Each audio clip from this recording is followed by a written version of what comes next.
Hello everyone. Today I am going to deal the last chapter of half yearly exam in English reader, that is chapter number 15, A Night in June.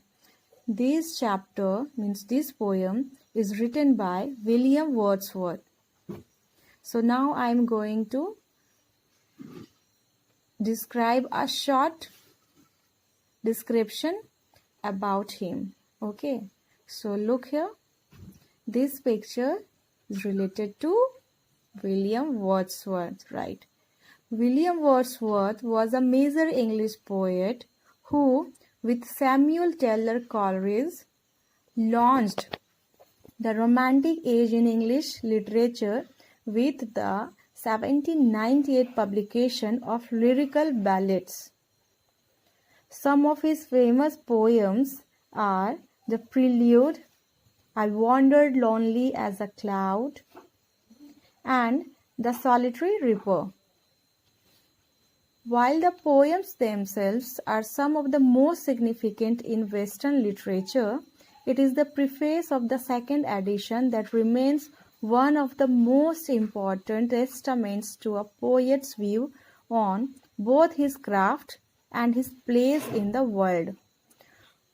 Wordsworth's magnum opus is generally considered to be The Prelude, a semi-autobiographical poem of his early years that he revised and expanded a number of times. It was titled and published before it was generally known as the Poem of Coleridge. Wordsworth was Britain's poem laureate from 1843 until his death on 23rd of April 1850. And this beautiful poem, A Night in June. This is a simple poem actually.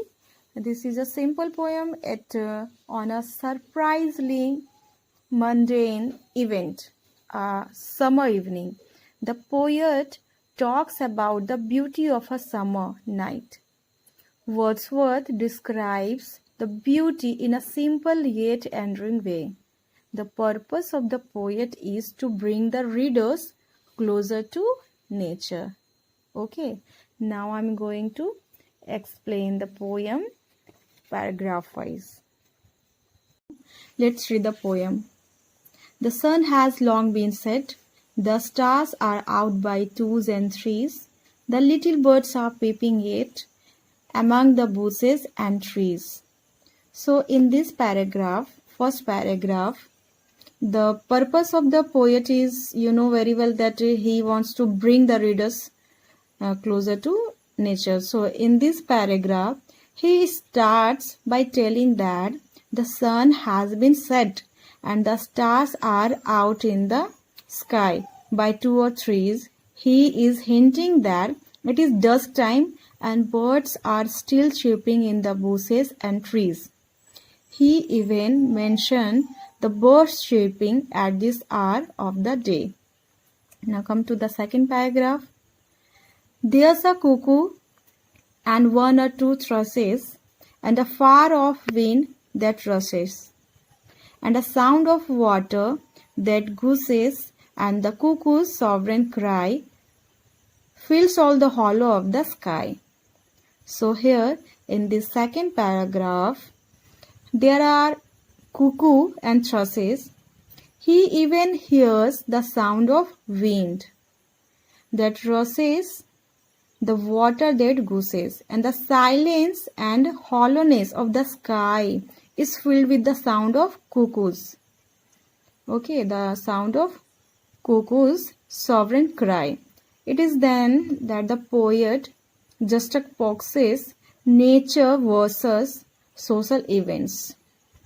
Now come to the third paragraph. Who would go parading in London and masquerading on such a night of June with the beautiful soft half moon and all these innocent blisses on such a night as this is? So here in this paragraph, He questions his readers that if nature, he is just questioning that if nature can provide so much of peace and tranquility, why would anyone go for parading and masquerading in London on a summer night of June? He questions that who would like to go for all these social events on a blissful night, offering the tranquility and bliss of a beautiful soft half moon? He is throwing these questions to provoke mankind to take notice the bliss that nature can provide. Man can find complete solace and joy in nature itself. This poem, like so many of Wordsworth's other poems, conveys a simple beauty of the audience that we can so enjoy easily. Now explanation is over. Now come to the exercise work. Question answer I will give you in your WhatsApp group. Now let's do the question number D. Comment on the rhyming words in the poem. Do they form a pattern? Comment. Okay, you have to comment on it. This answer is the rhyming words in the poem form a rhythmical musical pattern. It lends a distinct characteristic feature to the poem. For example, set, yet, trees, thrushes, rushes, gooses, etc. Right? So these rhyming words you have to write in your rough notebook.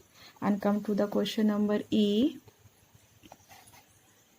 What sights and sounds are described in the poem?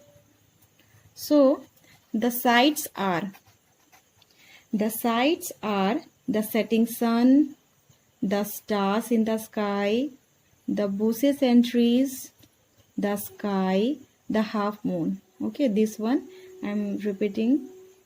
The setting sun, the stars in the sky, the bushes and trees, the sky, and the half moon. And the sounds are the peeping of the birds, the sound of the cuckoo, the sound of wind and water. Now the last one, F. Why does the poet describe the joys of June in the countryside as innocent blisses? So the answer is, these blisses or joy are simple and uncomplicated. There is no hidden motive as nature shares her beauty with us. Okay, so this is your classwork. B, E and F you have to write in your rough notebook and send to your class teacher. Till then, have a nice day.